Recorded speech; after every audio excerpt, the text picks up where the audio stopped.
আমি নিয়ে আসিনি, ঠিক আছে, আমি নিয়ে আসিনি। ভালো হয়ে ওঠো, এখন কিচ্ছু বলবো না। আমাদের বাড়ি কোথায়? আমাদের বাড়ি জয়কৃষ্ণপুর। তো তোমরা এখানে মা আছে জানলে কি করে? এসেছো? আগে কেউ এসেছিল? এসেছিল? তো যে এসেছিল সে ভালো হয়েছে?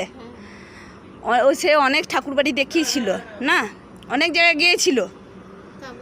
হ্যাঁ, ওর বাবা না মা এসেছিল সাথে, ও বলছিল ওর মা এসেছিল তো বলছিল। তো ও এখন সুস্থ হয়ে গেছে তো? যাই হোক, তো তোমরা এই প্রথম এলে? যাই হোক, মায়ের কাছে চাও। মা তো এখানে পয়সা কড়ি নেয় না, নিশ্চয়ই শুনেছো। আমাদের এখানে পয়সা কড়ি লাগে না। তো মাকে ভক্তি ভরে ডাকো, ঠিক আছে? মাকে ভক্তি ভরে ডাকলে ঠিক ফল পাবে। ওদের যারা এসছিল, দুবার এসছিল, গাড়ি করেই এসছিল।